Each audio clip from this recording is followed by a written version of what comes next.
there's a lot we want to ask you. Sure. Hopefully you have time for it. But, I mean, I guess the first question I wanted to ask was just about, what have these last few days in the wake of the election been like for you? I mean, knowing that, you have this big sheet here where you're no longer that busy man, you're no longer the mayor of Saskatoon. What's that been like for you these last couple of days? Well, first of all, after the election was over, we had to get into the office and get everything cleaned out, get ready for the new mayor to come in. So we spent a lot of time doing that.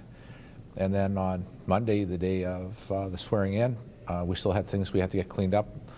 Try to get by to see the general managers, that sort of thing, to say thank you to them. We couldn't get to everyone, so we sent a letter off thanking all the employees.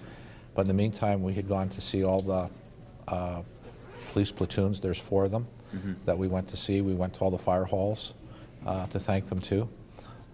Did all of that still. Even did an event on I think it was the Friday night, for the Knights of Columbus, for the Children's Hospital, their fundraiser. So we were doing everything right up to the last minute, and then the last few days we've been doing interviews and that. And we didn't do the interviews prior to this, and the big reason was that Charlie hadn't been sworn in yet. And it was his time to be able to enjoy his victory. And I didn't think it was fair for me to be trundling along right after he was in to talk to someone, that I would be in there. I thought it'd be far better to let him get sworn in, and then after that, then we could sit down and have our discussions with all the different media groups and people. And so take me back, I guess, just to that night. I mean, obviously, I spoke to you during the campaign quite extensively, and and you and your team, Richard and Kaviri, and you guys seemed, pretty confident. Were you confident right up until those last final votes came in? Just take me back to that night. Well, really, what happened was we were leading, losing, leading, trailing, leading, back and forth, and then at the final count, we didn't get enough votes. So that's life, and we have to move on from there. I've always told people my background in training for becoming the mayor through sports and retail certainly helps. It's like going to the dressing room one day and your equipment is all put on in a bag for you with an airplane ticket on, saying it was great to have you, kid, but you're going here instead. And you just carry on with life. When one door closes, usually another door opens for you. So that's how you have to look at things. And so we're going to get onto that in a moment, but I also want to ask you just about about the campaign a bit. I mean, were there any major missteps? Were there any was there anything that you, looking back, would have done differently that you think maybe could have won you the mayor's chair for another term? Well, perhaps, but to look in the rearview mirror today serves no one well. So I think you're far better off to be focused on moving ahead. Looking back and saying, well, I regret this or I regret that, I don't know what that accomplishes. I haven't figured that out yet. Does that mean you get to go back and have the election over again? I don't think so. So why would you dwell on that? Why wouldn't you move ahead and get focused on the future? So that's what we're going to do. And so the last thing about the campaign, I mean, do you think, that was one of the most intensive campaigns, probably the most intensive outside of your first victory in 2003. I mean, it was a very hotly contested campaign. Was there anything about the general tone of the campaign that you thought, that you wish maybe was more, there was too much negativity? Do you think the campaign was too negative at all? Well, people that run against you always run basically on negative campaigns, not positive campaigns. And we try to talk about all the things that have happened in the city. But in the end, the voter is always right in the end. And so consequently, those are the results that came forward, and we have to live with them. And so why do you think you lost? I mean, I guess that's just the easiest way to put it. I mean, what was the thing that you think stuck with voters, the reason that you lost? What's the main reason? I think we'll have to wait for history to decide that. That's not for me to decide. We'll wait and let history determine what that was, and I'm sure it'll unfold over the next few years. And what are you going to miss most? I mean, what are you going to miss most about being the mayor of Saskatoon? Well, I think the part for me all the time is dealing with people, dealing with staff, and that. I think it's one of those few rare opportunities one has given in life. Not many people get to be the mayor, And to be able to be the mayor for 13 years and to think of all the things that have occurred over that period of time were wonderful. So we'll just, like again, we'll just have to move on. And, I mean, I'm maybe repeating myself, but were you surprised that night? I mean, I think a lot of people in the city were surprised. Were you surprised at Charlie Clark's victory? I don't know if surprise was the right word. The results are the results in the end, and so we just deal with them. There's no point looking back. There's absolutely no point. What does that accomplish?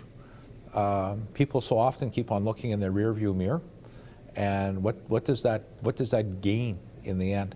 So I'd rather focus on to the future. All right, so on the future. So what about your political career now? I mean, is your career in politics over, or are you looking for another avenue? I mean, are you ruling out? I guess first of all, my question is directly: are you ever going to run for mayor of Saskatoon again, or are you ever going to run for a council seat again? It's only been 4 days since the swearing-in ceremony, so why don't we wait a little bit on that, and we'll decide what we need to do. Love to be involved with the province, federal, the federal level, whatever. There's lots of different things that one could perhaps do still. And so for me to start saying I'm going to do this or do that 4 years from now or 3 years from now, I just don't think that's a wise thing to do. I think one needs to take some time and reflect and move forward. But do you think, I mean, you mentioned the federal or provincial level. I mean, you're a man who enjoyed serving the city and, yes, took it very seriously and took politics very seriously. Mm-hmm. I mean, do you think this is the last people in this city have seen of Don Atchison in a political role? I have no idea. I have no idea at all. I've talked to other people that have been in the civic politics, provincial politics, federal politics, have all spoken to me. It's interesting what their comments are and everything else that goes with it. So I just say that we'll have to take some time to deal with that. And so, I mean, outside of politics, I guess, what are your plans now? I mean, obviously you still own the store downtown. Are you planning to go back there, or what are your plans? Actually, my father owns the store. Okay. Yeah. I don't own the store, and there's only room for so many people in the store at the same time too. Just like at the newspaper, there's only so much room for reporters and everything else that goes with it. So we'll wait and see.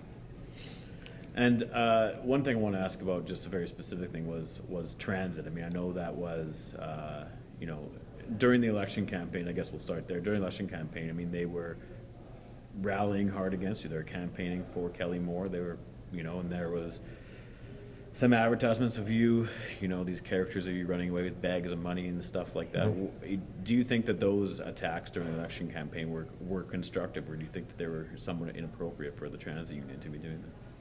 I guess they can do as they see fit. All I know is that we were able to come to an agreement with 8 other unions and on pensions and that. Transit said no. They told us our numbers were wrong. They were given an opportunity. Their president, vice president were offered the opportunity to go to Toronto to see the people that they claimed our numbers were wrong, along with our chief negotiator and the actuarial, to sit down and discuss point by point, line by line, what they thought was wrong. And they said no. So by the same token, it was no charge for the union, that the city would pay for their airfares, their hotels, their meals, lost time at work, everything. And so for someone to say no, I wonder what their motive was in the end. And so, if you had been elected, would you have locked them out? Do you think that's an appropriate thing? Do you think that the city should, or the leadership of Mayor Clark now should be locking the transit union out? Well, that's for him to decide, not for me. I guess, would you have, though, if you were elected? I'm not the mayor. No, but hypothetically speaking, would you have? I'm not the mayor. People sometimes view things different from a role of leadership than they do from the sidelines. Mm-hmm. It's not for me to say. That'll be for the new council to determine. And so, speaking of the new council, this is, if we want to divide it along lines, this is a younger council. This is a likely a more progressive council than some of them that you were the mayor over. Do you think that, do you think the city's in good hands with this younger, more progressive, more left-leaning council? I guess history will prove that one way or the other. Like, when you ask those questions like that, I have no idea. I'm just another one of the citizens in Saskatoon that will watch and see how they move forward in the future. It's not for me to second guess what I think they might do or might not do. It's not for me to give them advice. They didn't pick up the phone and ask for advice, so I'm not about to start offering unsolicited advice on that particular on where they should go right now. But I mean, you have to admit, you are in a unique position. You're the most experienced person who's been in that role for a very long time. Yes. I mean, do you think that the city made a mistake in electing that council? And do you think the city will be worse off under Mayor Clark and this new progressive council than they were under you for all those years? All I can tell you is that under my tenure, we had approximately 90,000 more people moved to Saskatoon, 50,000 jobs created, #1 economy overall average for a 10-year period. I think those are pretty good numbers. And again, history will look upon the new council as to see what they do. It's not for me to try to second guess where they're going. That's up to them to do that. And I mean, another thing I wanted to ask you about is just the contrasting approaches you and now Mayor Clark have taken in the past with regards to the provincial and federal governments. I mean, Clark he's at the Lighthouse rallies asking for more funding. He said that, he's kind of, how to put it, I mean, he's being more forceful, I guess, with the provincial government, trying to persuade them to fund certain things, to cooperate on certain things, where you took a more, cooperative approach. That was something that you spoke of a lot in the campaign, is your ability to be cooperative. Do you think that kind of approach with the provincial government, in your experience, is going to work? Well, I know what worked for the city of Saskatoon. We got $98.5 million for Circle Drive South from both the provincial and federal government. The federal government gave us $66 million for the Parkway Commuter Traffic Bridge project. The province gave us $50 million. The Remy Modern Art Gallery, $13 million from the Fed, $17 from the province. In the past election, my opponent said that he was going to go sit down at the legislature and meet with the premier and demand that we get new schools. Well, we dealt with the province, and we have 8 new schools that are going to open next year with 4 community centers in it. 15 new schools will have opened over my time, either in progress or have opened already. The partnerships we have, 16 lanes, bridge lanes of traffic that are going to be added to the city of Saskatoon, all those things. So I prefer my approach. I mean, each person has their own. And so that was my approach, and we'll see where they go with other approaches. And so what would your advice be for Mr. Clark, for Mayor Clark? He's got pretty big experience, shoes to fill. Do you have any advice for him in dealing with the other levels of government, or just being the mayor in general? No, I have no advice for him. It's for the mayor to determine what they'd like to do and where they'd like to go. During the campaign, he said that he had his own way that he wanted to go, and far be it for me to tell him what he should do now after he said what he wanted to do. So we'll let the Mayor Clark go his own direction. And do you think he's going to have a tough time fulfilling some of those campaign promises? I mean, you were saying on the campaign trail about that he might have a tough time, even specifically, I guess, with the 50-50 growth model. Do you think that's an attainable thing in Saskatoon? Well, if we have the prosperity we had while I was mayor, I think that's a very difficult thing to do. All you have to do is look at the infrastructure downtown and how much capacity there actually is in the sewer lines, the water lines, the power lines, the stormwater. That's all going to have to be revisited again. If you look at what we were able to do already, where we in fact are diverting stormwater and sewage from parts of the city already with the new lines that we put in that were complained about, investing all these millions of dollars. Well, those millions of dollars are invested, in fact, to help to intensify the infill throughout the city of Saskatoon. So it's a very complex situation, but each has their own role and their own ideas on how we'll get there. Because, I mean, in your tenure, you had this goal of 10,000 people living downtown. Yes. And that was never achieved. And I mean, did that speak to how difficult it is? Like you can say that you want this, you can set that as a goal, and the same thing with the 50-50 growth model. You can set it as a goal, but how do you actually achieve that? Well, River Landing, for example, now with the condos and the hotels going in, certainly will make a real impact, because now people know what the real value of being on the river is. So that will reflect the value throughout the entire downtown area. I think that'll have and then the city yards, we're still working on moving those, or the council will have to look at moving those still. Those are all things that will have to transpire along the way. But again, I believe that attaining 10,000 people downtown is certainly achievable. Hard work involved, but I think it's possible. But again, the more impediments you put in front of developers, the more difficult it is. And so what would be the number one thing that in your time as mayor that you wanted to accomplish that you didn't see come to fruition during your tenure? I never had a fruition other than to make sure that the city was united. We had a city that was divided, and I wouldn't talk about east side, west side. Matter of fact, the StarPhoenix ran an article on that in 2004, I believe it was January 2004, saying that I was wordsmithing in their editorial page. I don't believe in sides, I believe in ends. When you pick sides, you pick winners and losers, and there shouldn't be a winner or a loser in the city of Saskatoon. It should be, everyone should benefit. And you've got, for me, it's ends with all the knowledge in between.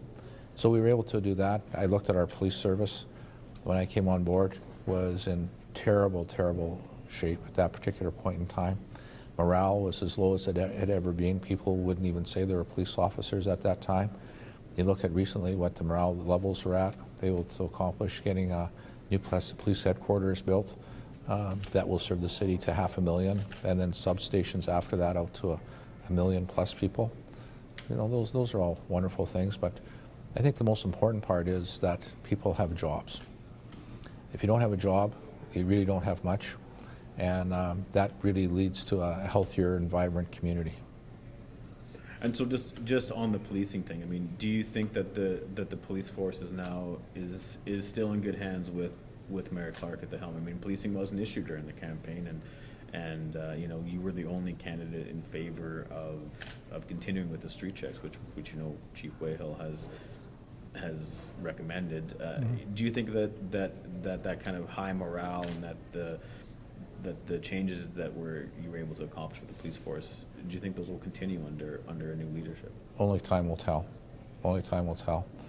I used to go down, like, immediately after I took over, the service was in such difficulty that I started going down Christmas Eve, Christmas morning to see them. And I did all 4 platoons, and every year, as a matter of fact, after the election, I made a point of going down there to thank the men and women for their service, because I think it's critical that you have a healthy, vibrant police service that people believe in them too.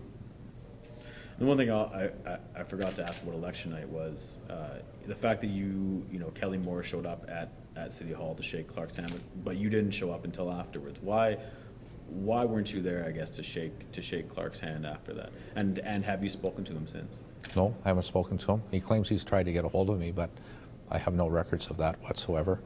And again, that was his time to savor a victory. And, why would I want to impede upon any of that at all? And so, if he does call, what would you say? I mean, are you going to answer the phone if he does call to ask for some advice? Well, I don't know if he'll call and ask. I guess that again, we'll have to wait and see. And I mean, have you made any efforts to reach out to him? I've been cleaning out everything and getting everything done right now. I'm just making sure that I wasn't in his way when he was to move into the office. Unlike when I was mayor, at 6 o'clock in the evening, I still wasn't able to get into the mayor's office. I wanted to make sure that when I left, that it was a situation where, in fact, he was able to come and get ready to become the mayor. And so you're saying that's why you didn't show up on election night to shake his hand, is because you just didn't want to steal the spotlight? I'm not going to steal the limelight from him. Why would I want to do that?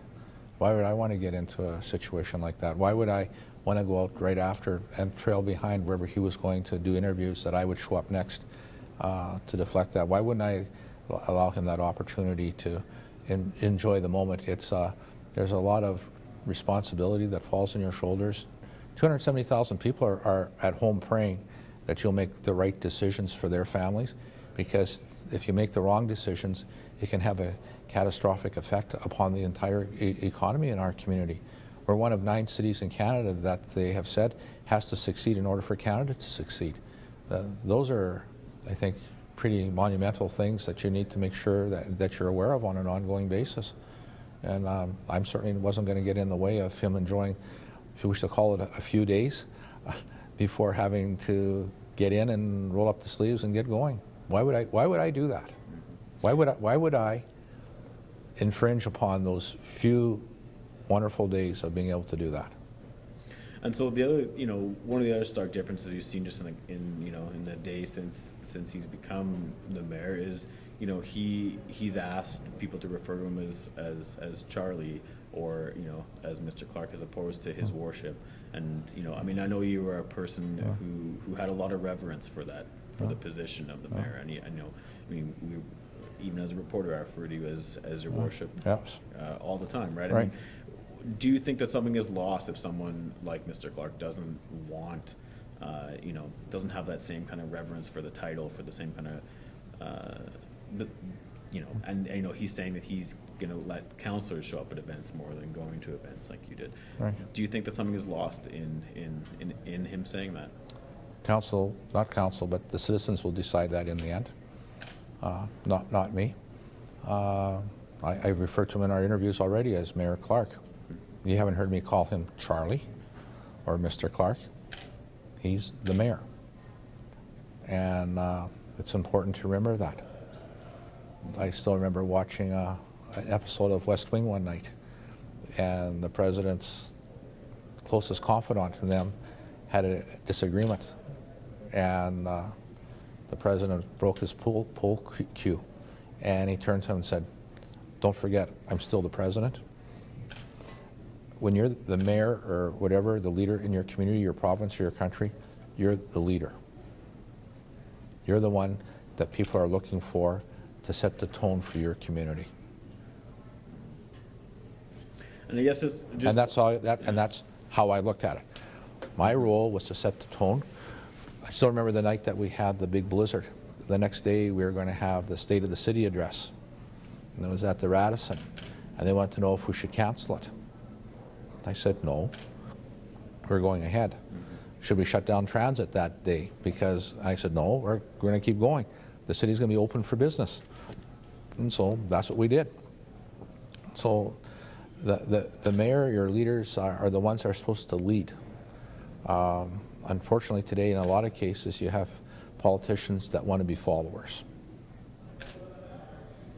And, the last question I want to ask is, I've asked what you're going to miss the most, but what are you going to miss the least? What are you looking forward to not having to do anymore now that you're no longer, bearing the weight of the city on your shoulders? Well, I don't think there's anything that I basically didn't enjoy going to. Even, for example, we had one group in our city from Africa that has, I think it was 4 families here that would have a fundraiser. People had asked me, why would you go to that? Well, those are the people that actually needed the most help. I can't think of anything that we didn't enjoy going to. Didn't matter what it was. I always thought of it as an honor and a privilege to be invited in the first place. And so consequently, we would follow up with that. That was how I looked at it. Again, like, it's not every day you get to be the mayor. Like, if you look at the city of Saskatoon, how many people will have that chance in the history of the city to be the mayor? Few and far between. So I always thought of that. And like with businesses for doing ribbon cuttings, whatever, heavens, they're investing a lot of their money, they have tremendous equity, worrying about how they're going to survive. Why wouldn't you want to go and thank them for what they're doing in our community? And little children, for example, with lemonade stands for Lemonade Day, why wouldn't you go around and try and buy as many lemonades as you can that day and taste them all and thank them for trying to be young entrepreneurs in your community, going out and thanking those at Halloween that don't go out and collect candies, but in fact instead go and knock door to door raising funds for UNICEF, that sort of thing. Like, why wouldn't you want to give back to those who are giving the most all the time? And so for me, that's what it's all about, or was about.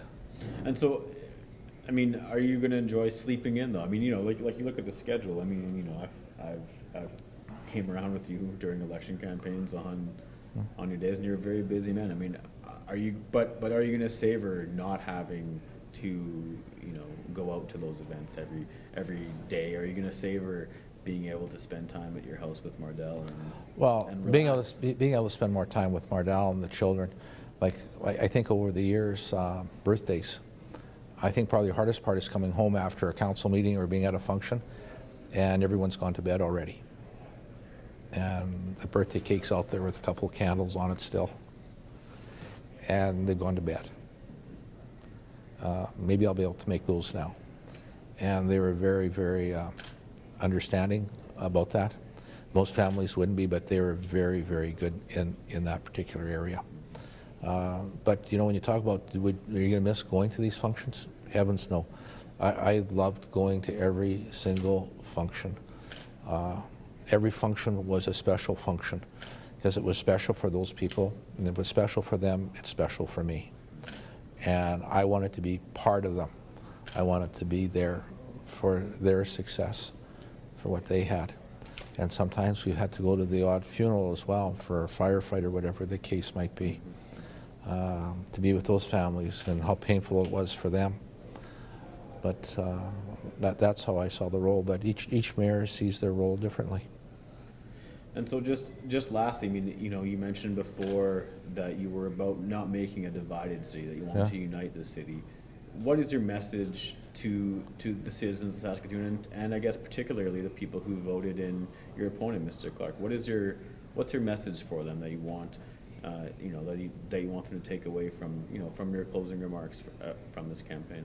Well, I guess really it's not a campaign now. As a citizen of Saskatoon, I want the city to succeed. Heavens, the Vogue magazine just put us in their international recognition, okay, for the city. Isn't that fantastic? Isn't that great? Riversdale, an area that when we did Farmers Market, people were coming to council and saying, don't build Farmers Market in Riversdale because no one will come. And you look at the vibrancy of Farmers Market, the banks that are there now that's just been developed.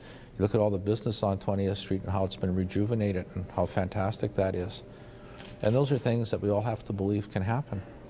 And yes, there may be those that have disagreements along the way, but I've never been much for confrontation. I've always thought of myself never as a politician, but more as a statesman that in fact can deal with people behind the scenes, because the media, when you ask me my opinion on should we build 8 more schools in Saskatoon, and if I said absolutely we have to have 8 more schools in Saskatoon, and the province says, well, we can't build 8 schools, well, immediately you set up this confrontation between the two. I always thought it'd be far better, and as I said in the last campaign, and go back and look, see what I quote, and you can quote me, that we'll be dealing with the province later about getting the schools. Mm-hmm. Did you hear anything about schools until literally the schools were going to be announced? Nothing. So who won in the end and who lost? Mm-hmm. Well, I can tell you right now, I think everyone won in the province of Saskatchewan, because we not only got schools in Saskatoon and Martinsville and Warman and Regina, everyone benefited in the end. And you didn't have to have people out there trying to stake out positions of being for something or against something. And when we did the Circle Drive South Bridge and it came in under budget, phone the Deputy Premier and ask him about Preston Crossing and how that happened, about how we made the phone call and said, you know, we're under budget, can we keep the money for it? Did I run to the media and say, you know, we're under budget and I'm demanding that the province give us that money? What would that accomplish other than saying, oh, look at the mayor, you know, he's really fighting for us? Well, you can fight for people in different ways, and you can do things in different ways. And it doesn't have to be through the media with trying to say, I'll do this or I'll do that. I just don't think that that's a good way to do business.